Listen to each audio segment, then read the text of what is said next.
Welcome back to the Birdhouse Dynasty show. And tonight we're going to be doing a nice week 6 recap and then give you a little preview into week 7 with some of the major moves that have gone on today. So let's get right into it. I'll bring it up for you guys here. So we're going to dive right into the events of last night, and that would be in the Jets-Bills game. So we had the 2-3 Jets taking on the Bills at home, which were 3-2. And so it was a big game for each team. And Aaron Rodgers had a pretty good evening. I will say, though, that the interception at the end left everybody a little salty. And basically the next morning, Rodgers went to the front office and said, get rid of Mike Williams. It was his fault, and bring in Davante Adams for me. And boom, it was done.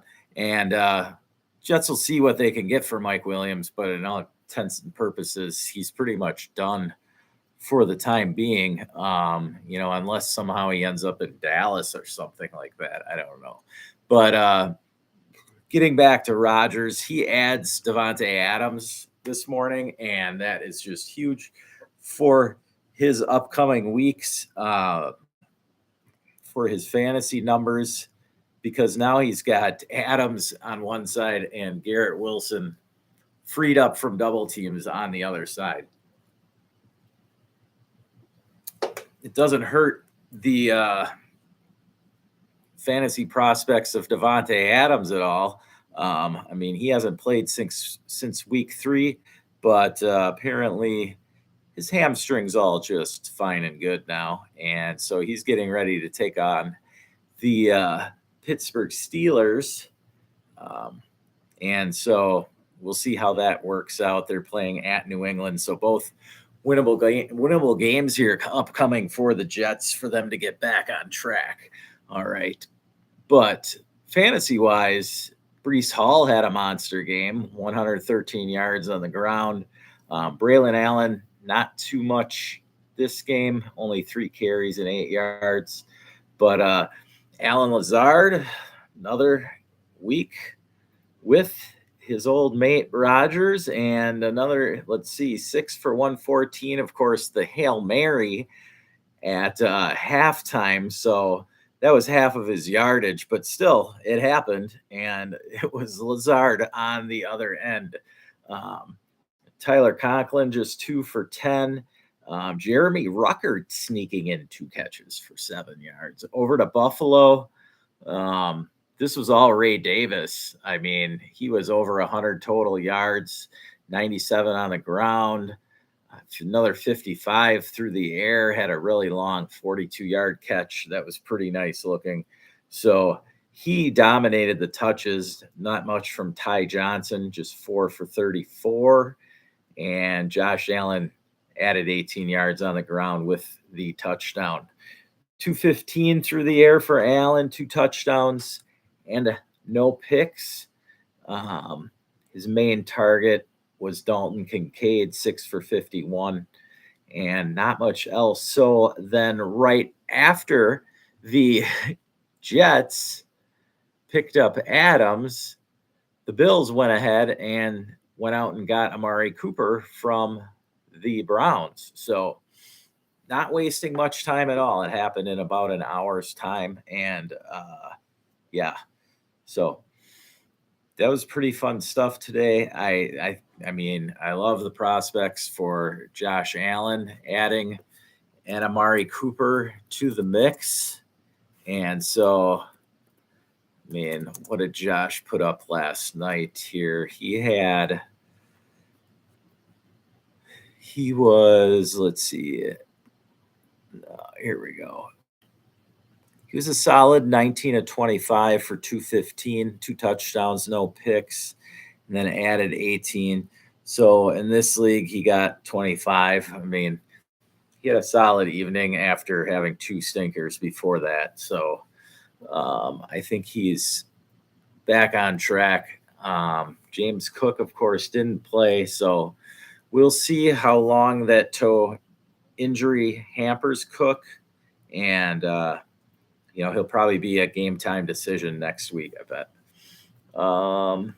Let's see then. After the Bills Jets craziness, let's dive into another game that was quite interesting. That'd be the Lions Cowboys. So we've got Jared Goff just lighting it up. I mean, 315 yards and 3 touchdowns through the air. I mean, the Cowboys had no shot in this one. It was just all Lions. And David Montgomery, let's see, he added 80 yards on the ground with 2 touchdowns. Gibbs had 63 yards. Both had 12 rushing attempts, so pretty even on the ground. Montgomery just happened to get the 2 touchdowns. In the air, Jameson Williams had a touchdown, 76 yards on 3 catches. Khalif Raymond, 4 for 73, and then Sam Laporta. They had to use a trick play, so I did want to talk a little on this with Laporta. A 52-yarder on a trick play, I don't know if I can bank on that. And that was his only target of the evening or the afternoon. So a little concerning there with Laporta, I would say, on a day where Goff throws for, another 265 yards aside from that one. But anyway, over to Dallas, which was just putrid.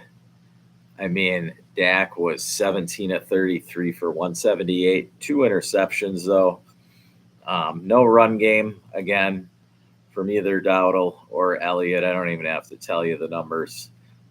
CeeDee Lamb, 7 for 89 on 14 of those 33 targets. I mean, the Cowboys need to get another receiver or go and get, I don't know if they want to get Travis Etienne or something. I don't know.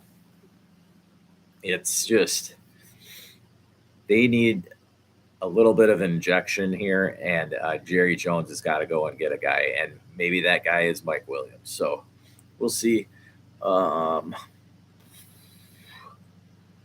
So before I move on from that game, I don't know. I feel for all the Detroit fans out there. I just want to say I have a few friends that are Lions fans, and so I don't know a team could win a game 47-9 and feel as sad as a Lions fan right now. So good luck the rest of the season, but I don't know that you can get all the way without Hutchinson. And that was just a very unfortunate play. All right.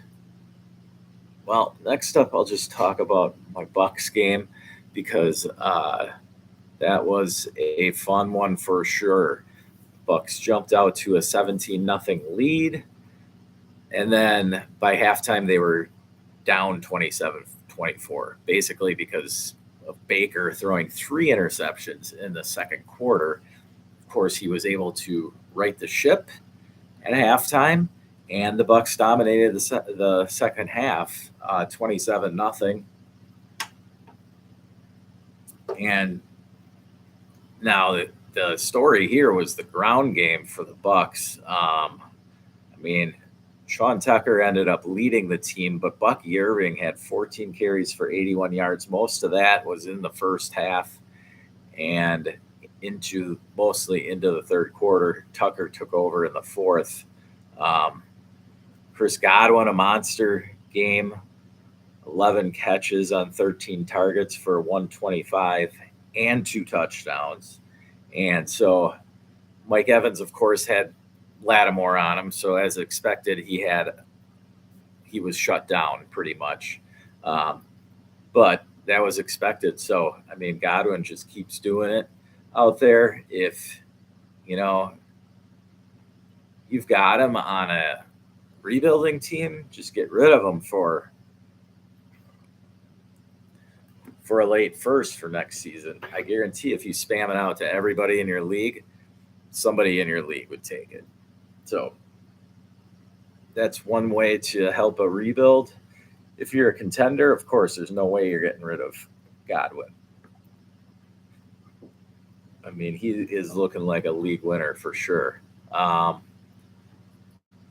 yeah, don't forget Baker for the Bucks. Actually, yeah, he did get over 300 yards. So he was at 325, 4 touchdowns, and those 3 interceptions. Of course, writing it in the second half.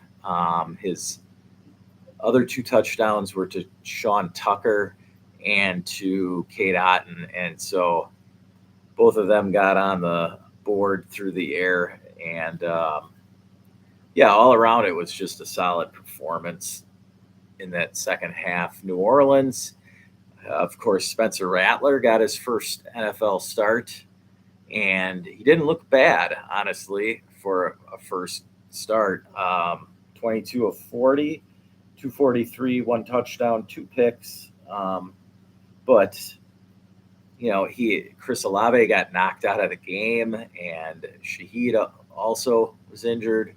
So it's not looking great for him. So to see him do pretty well in his first week is hopeful for the Saints there, at least. Kamara, only 40 yards on the ground on 13 carries. Rattler added 27 yards on 4 carries. Let's see, through the air, I mean, Foster Moreau ended up leading the team with 54 yards. Bubba Means, though, actually, he had 8 targets and 5 for 45 and one of those touchdowns, or the only touchdown, sorry, for Spencer Rattler. So getting thrown into the mix here for Rattler, I think it wasn't, all in all, it wasn't too bad. All right. Let's move on to another game here. How about we talk about, yes, let's get on the Cleveland-Philadelphia game here. Everybody who's down on Deshaun Watson over there the last few weeks. And so this one, Philly coming off of a bye and A.J. Brown back. So they were looking forward to the matchup, and it ended up closer than most thought. And let's see here. I just want to bring up Cleveland here. Watson ended up 16 of 23 for only 168. Cooper caught 4 for 42 in what ended up being his last performance in a Browns uniform. And so Amari Cooper heads off to Buffalo, obviously helping Josh Allen's stock. And Amari now gets to take on, where are they playing? They're playing back home, and it's against Tennessee. So we'll see how Cooper does in his first action with Josh Allen. Of course, the Browns awaiting the return of Nick Chubb, which should happen soon. I think it will be this week, and they may have to with Jerome Ford going down. So that's not looking good for him at all. And Njoku did have 5 catches for 31 yards on 7 targets. So he's going to be the main target earner there. I think he'll benefit from this trade fantasy-wise, as will Jerry Jeudy. He'll be moving over to Cooper's spot in the lineup for sure. And so, you know, as ugly as whatever you want to say, the situation is, there's still point earners on this team. And so the opportunity is there. Okay. You got to keep in mind their offensive line is so-so, and So if that starts gelling, they could get an offensive streak of 3-4 games going where they're actually good. Now over to Philly. The Eagles, let's see. So Hurts attempted 25 passes, 9 of which went to A.J. Brown. So that's, 35% target share. So good to have A.J. Brown back in the lineup. Devontae Smith as well. He got 64 yards and a 45-yard touchdown. A.J. Brown with a big 40-yard touchdown and a game sealer that was that was the one that was 40 yards, the game sealer at the end there.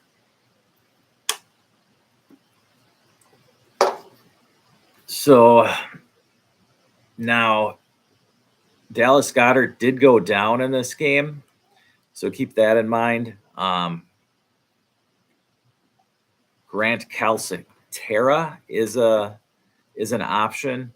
He should get the most looks of any of the tight ends that are options. There's 2 or 3 on the bench behind Goddard, and it's kind of a crapshoot. I mean, I don't want to waste my time. It's Grant Calcaterra would be the one that you would probably want to roster there. All right, Saquon. He had a season low, just 47 yards on the ground and only 2 catches for 7 yards. So I did want to mention that. I wouldn't be too worried about it at all. Saquon's the man. Cleveland just focused their defensive attack on shutting him down. And so Eagles still found a way to get the victory, and that's what counts in the end. All right. Now we're going to get to one of the guys on the thumbnail, one of the other guys that is, and that, of course, is Mr. Caleb Williams. So Caleb coming into London, some thought that travel might hinder him possibly, but definitely not staged for it. Caleb showed up good. 23 of 29 for 236 and 4 touchdowns on the day. Spread their ball around pretty well. I mean, there were 3 guys with 5 targets. Dunze owners might be a little upset at the target share, but I wouldn't be worried about it at all. You're going to still see these inconsistent numbers. Each week it's a different guy for this team. And so I still would roster all 3, and, Keenan Allen, it's hard to say if he's worth trading for, but I wouldn't mind having him as my 5th or 6th wide receiver. Just put it that way. Let's see, who else do we want to mention here? Go to DeAndre Swift, and he did have a nice day. 91 yards on the ground, another 28 through the air, and got into the end zone on the ground. So pretty solid day for him. Cole Kmet, 5 catches for 70 yards and 2 touchdowns as well. Over to Jacksonville, we had Trevor Lawrence. Not a terrible day, but not great either. He finished, let's see, I'll bring it down here. 23 of 35 for 234, 2 touchdowns and a pick. Evan Ingram, the beneficiary, the most, 10 targets on the day, caught all of them for 102 yards. Of course, didn't get into the end zone, but still 10 for 102 is awesome from Evan Ingram. Great to finally see him back in action. Gabe Davis did get hurt, but he was 5 for 45 on 8 targets and a couple touchdowns. So Gabe showing up, I wouldn't count on that too much, but that's just me. Brian Thomas didn't have an awesome game, just 3 for 27, but I wouldn't be worried there. All right. Let's see the next matchup. What do we got? Let's do the Ravens Commanders. So on the Commanders side of the ball, Jaden Daniels, of course, coming into this big matchup with Lamar Jackson. So Jaden on the day went 24 of 35, 269, and 2 touchdowns through the air, added 22 on the ground. But his matchup with Lamar, if you want to put the numbers side by side here,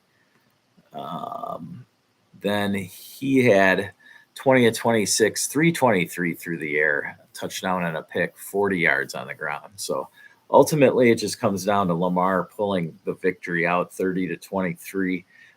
Derrick Henry did add he just had another monster, 132 and 2 touchdowns on the ground. Zay Flowers again targeted nicely, 9 for 9 and 132 yards. Didn't get in the end zone. Mark Andrews did show up in the end zone, 3 for 66. So that's good for Andrews owners who have hung on. I know I had let him go in one of my shallower redrafts, but I have Tucker Kraft, so I feel just fine there. Now,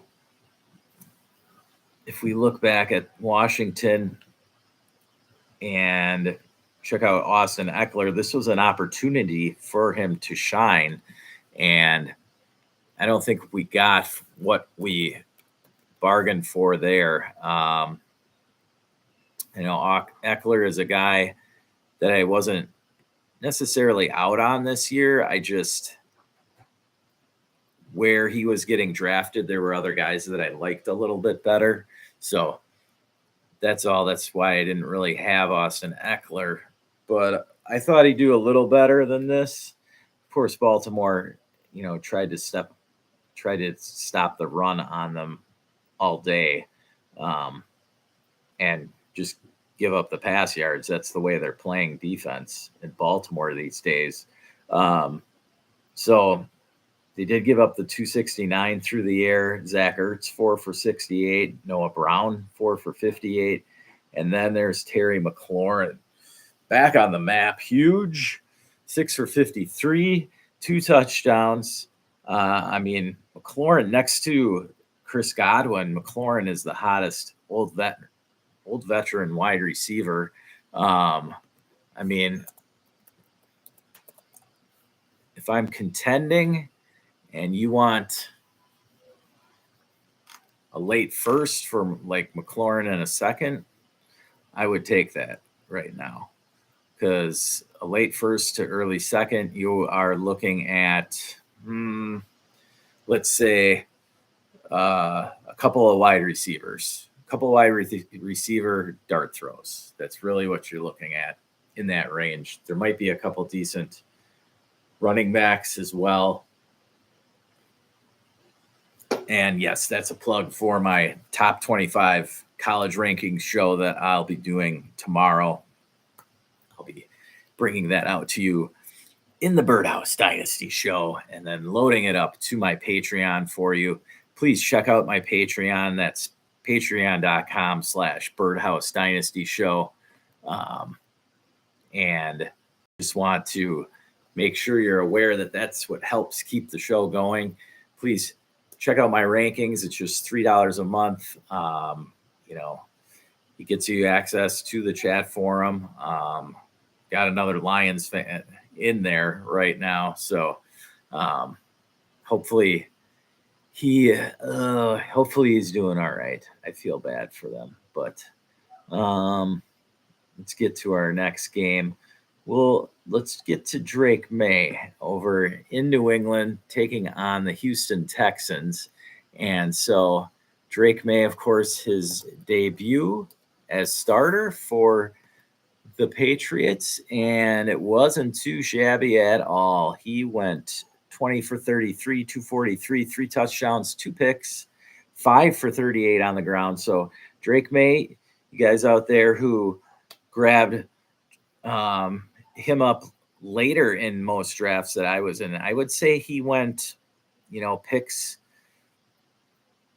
5 through 10 even.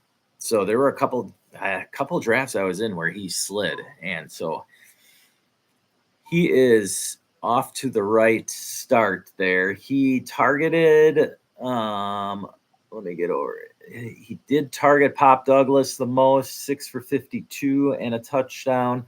Kayshon Boutte, that's right, Boutte getting involved, 3 for 59 and a touchdown. Hunter Henry getting involved, 3 for 41 and a touchdown. And Antonio Gibson added 3 for 24. Gibson had just 19 on the ground on 13 rushing attempts. So a disappointing performance for Antonio Gibson starters this week, who felt that he'd have the opportunity with Ramondre Stevenson out. All right, over to Houston. And yes, it was time for Tank. Tank Dell finally showed up here, 7 for 57 and a touchdown through the air. So those of you Tank truthers out there, you finally got what you were hoping for in the offseason. Stephon Diggs, 6 for 77 and a touchdown. Expect these two to be the most highly targeted Texans for the next month here, while Nico nurses his hamstring. And so CJ Stroud was 20 of 30, 31 for a 192, 3 touchdowns, just 1 interception. So Stroud had a fine afternoon. Joe Mixon back in a big way, and he got over the century mark, had 102 yards and a touchdown. Also added 30 through the air with another touchdown for Mr. Mixon. He's showing that he is the driving horse on this team. And they'll go into Green Bay next week for what should hope to be a shootout fantasy-wise. I would think so. Stroud versus Jordan Love should be interesting for sure.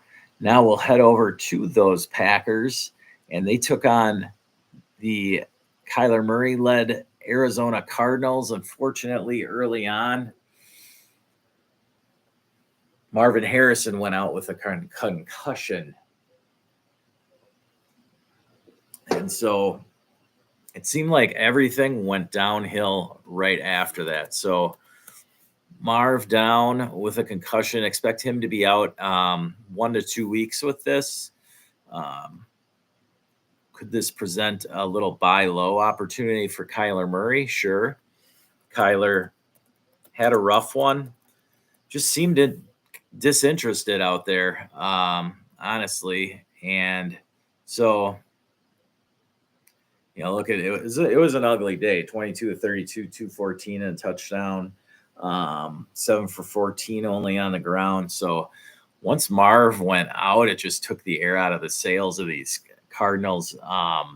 James Conner had an injury too, and between Trey Benson and DeMarcado, I mean, they didn't really get things going too much. Benson did have a 20-yard run, but nothing that inspiring if James Conner isn't able to go next week. So they'll get their opportunities, though. Benson and DeMarcado, that is. Now the Packers on their side of the ball, we had Jordan Love just having a monster afternoon, 258 through the air, 4 touchdowns and a pick. Target-wise, Romeo Doubs got what he was looking for. I mean, he basically sat out a game to just say, hey, give me some looks. And he 3 for 49 with 2 touchdowns. Christian Watson getting into the act with a long 44-yarder, 3 for 68. Jaden Reed getting a touchdown, 6 for 28 I mean, he was targeted 6 times, got into the end zone.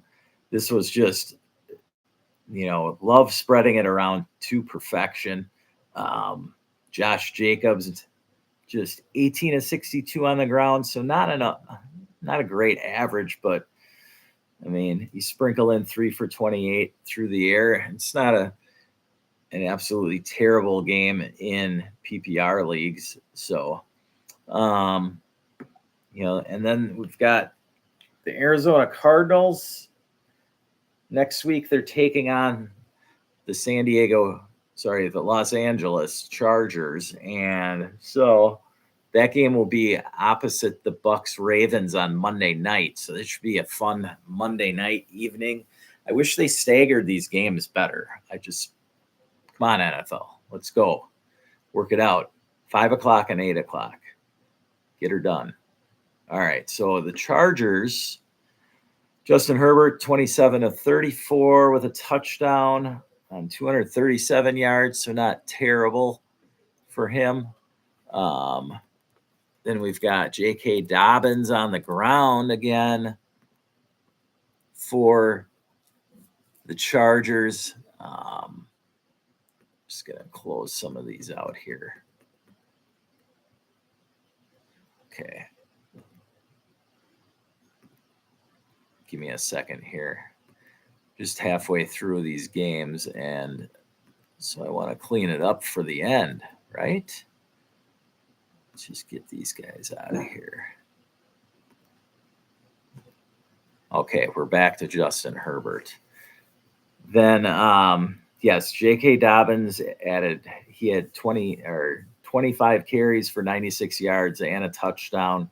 So he's still the man there in the backfield. Kamani Vidal did make his first appearance. Not terrible, especially the 38-yard touchdown catch. So all you Vidal owners, like an underdog, I have a few of him. So if I didn't take Dobbins, I was taking Vidal. I mean, I wanted a piece of this backfield, and so far it's working out great for all those Dobbins shares who got late.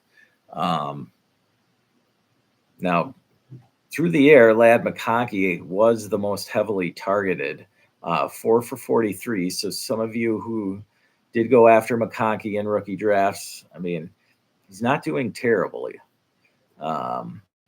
Simi Fehoko actually led the team in yardage, 44 yards. Josh Palmer just 2 for 38. Over to Denver, Bo Nix, another decent afternoon, 19 of 33, 2 touchdowns and a pick. The touchdowns went to Cortland Sutton and rookie Troy Franklin making his first appearance after sitting some games. So let's see, in the backfield for the Broncos, never got it going, 6 for 23. The Chargers D stiffening up on the run. Bo Nix did have 61 yards on the ground, so that'll technically count against him. But if you're looking at the Broncos running back numbers, I mean, between Williams, Estime, and McLaughlin, they only had 11 carries for 44 yards. So, I mean, either the Denver backfield is just atrocious or the Chargers really stacked it up. So, Chargers are taking on the Cardinals offense. So, keep that in mind for the Cardinals backs, not really looking great. And for Denver's running backs, they're going up against New Orleans, and New Orleans just got lit up by Tampa's backs. So we'll see. Something's got to give here. Denver's backfield, if there's going to be a time to shine, it is this upcoming week against the Saints. All right. And that'll be your Thursday night game. The Broncos Saints, that one is, let me make sure where that game is. That game is going to be in New Orleans, yes, in New Orleans. So Sean Payton making his way back. Yeah, it'll be the storyline, of course. But I'm interested to see Bo Nix versus Spencer Rattler. I mean, those are 2 up-and-coming quarterbacks. They both have had decent starts to the season, and we'll see them head to head. I enjoy these kind of matchups because it kind of gets these guys into prime time a little bit and showcases them.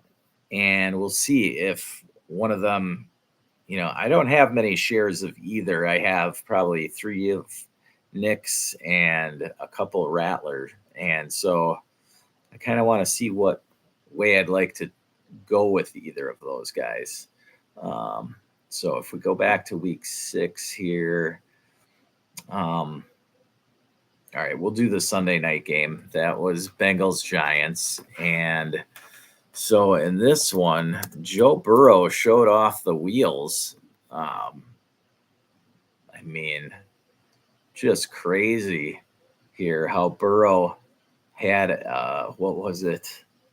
A 47. Yeah, it was a 47-yard touchdown run in the first quarter. And that was just crazy seeing Joe take off like that. I've never seen him run that fast. And very good to see, though. Chase Brown led the way on the ground, 10 for 53 and a touchdown. Zach Moss only 6 for 13. T. Higgins, 7 targets, 7 catches, 77 yards.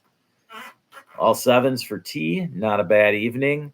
Jamar Chase, 6 targets, 5 catches for 72 yards. He had a drop there in the second quarter right before halftime. This was just an ugly one in the Meadowlands. And the Bengals just yucked their way to a win. Pretty much sums it up. Daniel Jones, 22 of 41, 208 yards without Malik Neighbors for the second game in a row here. No touchdowns and a pick. Slayton getting 11 of those targets. 6 catches for 57. Look for his numbers to go back down to earth now that Neighbors will most likely be back this week. Wan'Dale Robinson, just 5 for 50. Again, this was just a really ugly game. They mounted one drive, and Tyron Tracy, is he becoming a thing? Or what is the, verdict going to be here? Because we've got Singletary nursing that groin injury this week. So will Singletary come back to a 65-35 split, or will it be more of like a 50-50? Because Tyron Tracy here, to me, is earning his keep. 17 for 50 on the ground and a touchdown, 6 for 57 through the air. Very much a big part of the game plan for the Giants. So it'll be interesting to see next week just how they do split that backfield. So Bengals next week get I'm trying to remember because I wanted to pick them up. Yeah, the Browns. So Bengals a tough defense. I don't know if Nick Chubb is back this week, if he'll be able to. Maybe they wait another week, because they know they're going to have to throw this week. I don't know. But back to week 6, we go to, let's see, what haven't we done? Yeah, Falcons, Panthers in the NFC South.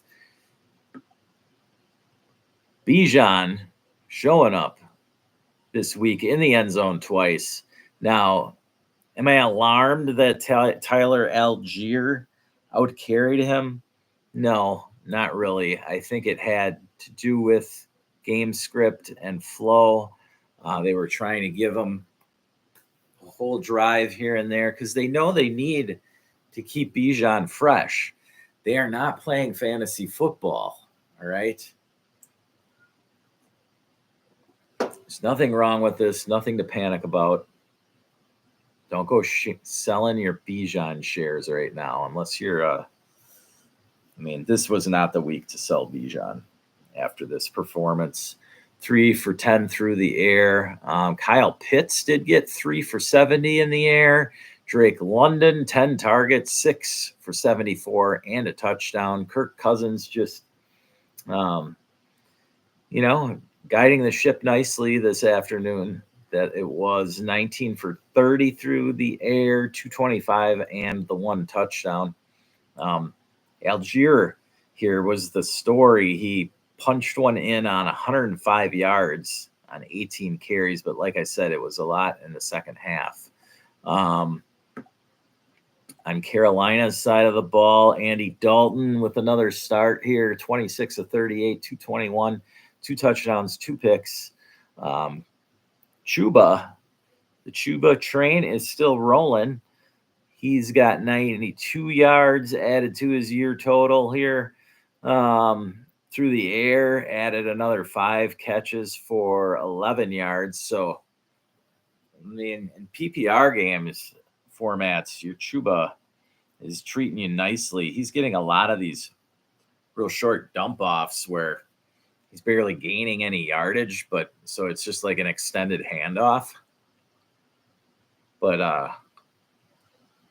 yeah, those of you who also did 0 RB like I did in some leagues are getting paid off nicely with Chuba Hubbard. In the air, Deontay Johnson had a decent game. Here we got 10 targets, so over a 25% target share, 6 for 78 and a touchdown.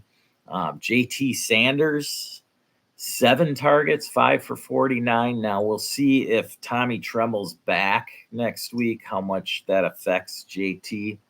Jalen Coker with another game here, 3 for 30 on 3 targets, and Xavier Legette getting into the end zone, 3 for 23 with that touchdown.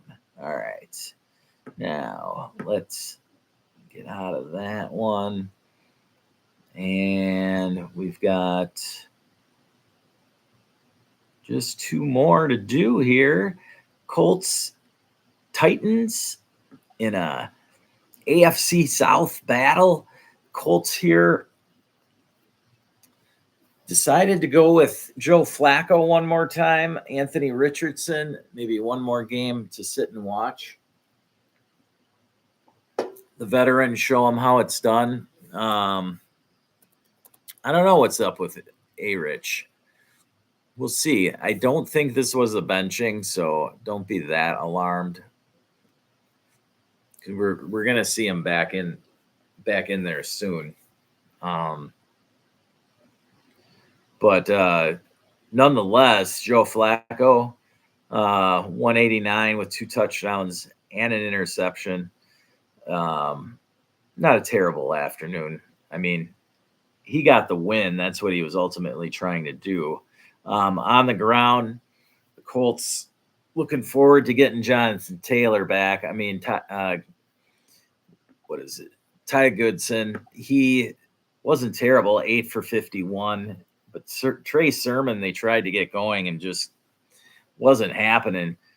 18 for 29 on the ground for Sermon. And in the air, Josh Downs is loving his Joe Flacco, 7 for 66 and a touchdown. I mean, is it time to just put Josh Downs ahead of Michael Pittman? I don't know. It's hard to say how Downs and Anthony Richardson will connect. So that's one storyline here. I mean, Michael Pittman did score again. He was coming into this game with some back spasms and almost went on IR. And then all of a sudden he was back ready to play. So boom, 3 for 35 and a touchdown. Nothing to move the meter yet, really, with Pittman there. I mean, with Michael Pittman, he's somebody you're expecting 8-9 targets at least a week, but not in that Colts offense. So Pittman just stays buried. I don't like him long.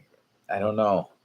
It's hard to say about him long term right now. I like Josh Downs better. Now over to the Titans side of the ball, man, Will Levis, you are letting me down, buddy. Mayo Man, 16 for 27, 95 yards. hit through the air, touchdown and a pick. I mean, God, I don't know if I could.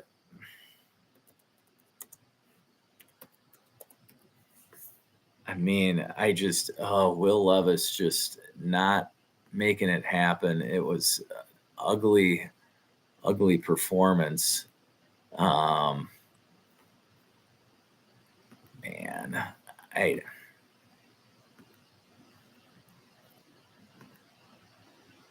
just trying to show you a little clip that I saw earlier today. It was with Calvin Ridley and the eight attempts that Will Levis threw to him. It was just awful. And so Calvin Ridley owners, I'm hoping along with you that that Ridley gets traded here, but I don't see it happening.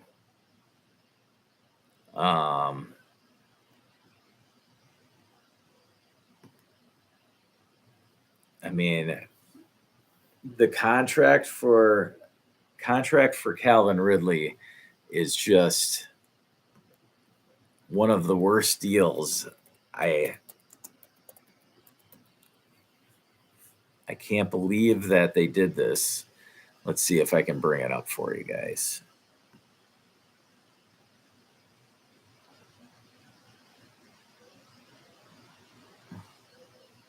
There it is. Okay. So if you're ever looking for contracts and contract information, this is a great site to go to. And I'm going to bring it up right here for you guys. This is Spot Track. And here we go. So you can see right there, Calvin Ridley's contract. And now if we scroll down here, so you see the meat of the deal, it's only a $10 million cap hit for this year, but look at the cap hit for the next 3 seasons, 28 million, 26, 750, and 27, 250. I mean, that's insane. All right. Now it does say that they have a possible out in 26. So I don't know how that would work, but for him to be involved in a trade right now, the Titans would have to pull some serious moves that they haven't shown lately. All right. I don't think their front office is being considered one of the top in the league, like say Phillies or Tampa's. Their GMs work magic with the numbers and draft pretty solid. And I don't think coaching is great in either spot, but the front offices do know what they're doing in Philly and Tampa, especially. All right. The Chiefs as well. So it left, we're left with the one game, and that's the game that started us off this past week. That was week 6. And of course, at the center of this game of the Seattle offense, you got my boy DK. And so DK had plenty of opportunities this week, and he had 2 touchdowns called back, which killed me in a bunch of my leagues. So ending the day only 3 for 48. But nonetheless, I have faith. Those 11 targets tell me a lot. Geno Smith, 52 pass attempts, completed 30 of them for 312, 1 touchdown, 2 picks, though, against this Niners defense. Kenneth Walker got into the end zone on an ugly 32 yards rushing, but Walker did add 8 catches through the air for 37 yards. So they have definitely shown their faith in Kenneth Walker in Seattle. I just wanted to bring him up quickly because he had, the last 3 games now, he's at 34.6, 13.6, and 18.4. So he's on a little bit of a heater here as Seattle is showing that they're willing to give him more of a 3-down set role here. And so it's rough for those Zach Charbonnet owners, but good. If you took any of my advice on Kenneth Walker last week and got him in any deals, good for you. Now, not all of our deals turn out great because there is one guy I want to make sure we talk about, and that's Justin Fields. And so it was announced that Wilson was going to start this week. Now they're saying that Fields might suit up. I don't know. I think Fields might be sitting and watching like Anthony Richardson is. I don't know why, but we'll see. I mean, I really wouldn't be shocked if Justin Fields is back in as the starter in 2 to 3 weeks. So that's what I'm thinking with Pittsburgh and what's going to happen for them. But back to finish off the Seahawks there. Noah Fant did have 6 for 63. Tyler Lockett got into the end zone and had 4 for 65. JSN, not greatest, 9 targets, 5 for 53.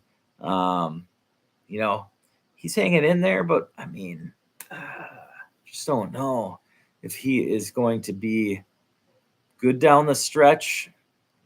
Like somebody that I trust has in the playoffs, at least has one game where they get you like 25. I don't know if JSN can do that right now, just the way. Anyway, back over to the Niners. The big thing here was Jordan Mason going down with a shoulder issue. And so he did have 73 yards prior to the injury, but tried to come back in the third quarter. And after the first play, he was done. So Isaac Guerrero came in and busted off a 76-yarder near the end there. And so it looks like he's going to be the guy in the backfield this week, possibly. So go ahead and get Guerrero if you can, if he's on your waivers. If it's a dynasty league, of course, he probably isn't, as long as his owner had him on taxi. So if you're playing a real zero RB, I don't think there's many. Is there any buys this week? Just the Bears and Cowboys. So, teams shouldn't be that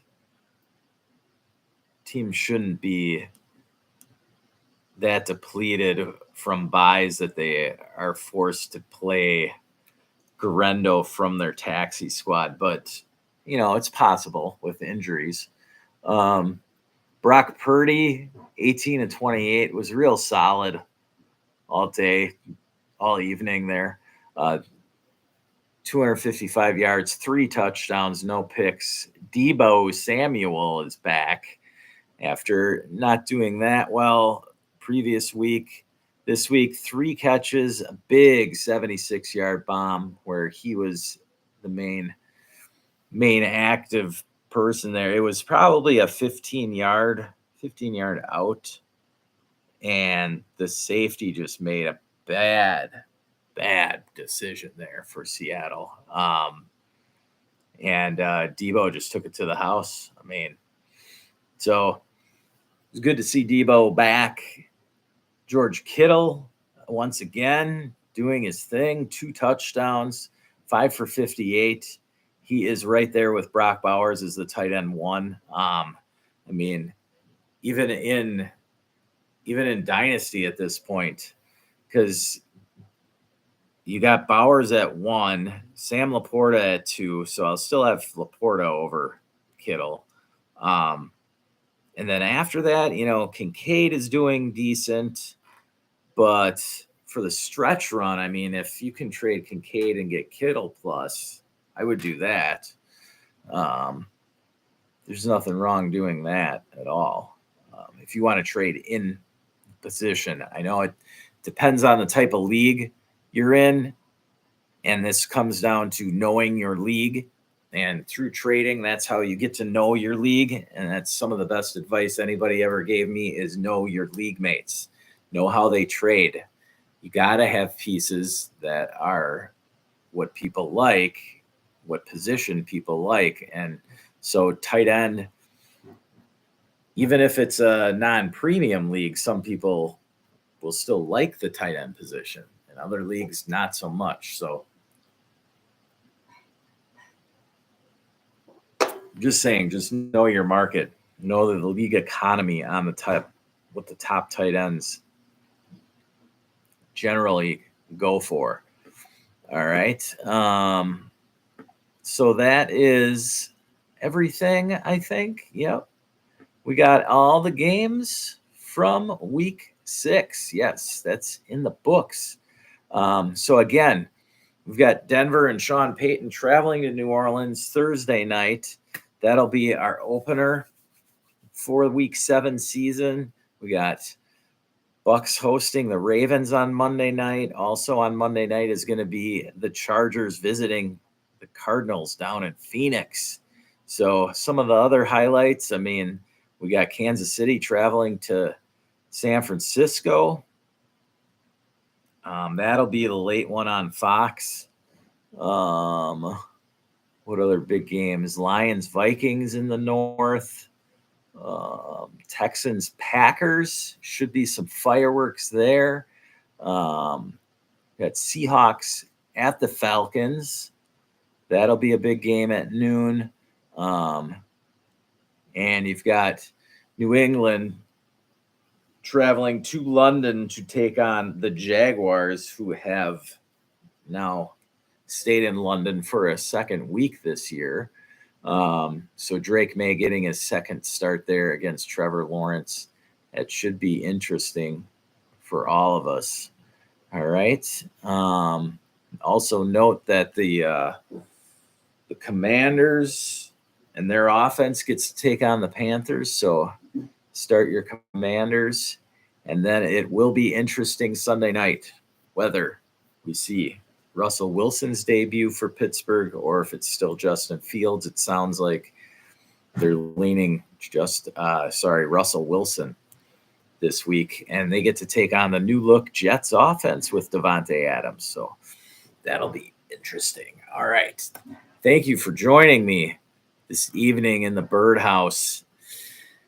It's a fun rundown. Yeah. All right. We're going to be back tomorrow. I will be giving you my top 2025 rookie class update, and be sure that you are checking that out tomorrow. Hopefully you're able to come in. Yes, I appreciate you being in here, Jackson. Thank you. Good to see you. And just be sure, Jackson, or anybody else, if you are new to the Birdhouse, please check me out on Patreon, and check out you could do a buy me a coffee also if you'd like. That's at buymeacoffee.com/Birdhouse Dynasty Show. So I can answer any of your questions. Start, sit, trade advice, whatever, redraft dynasty. I don't care.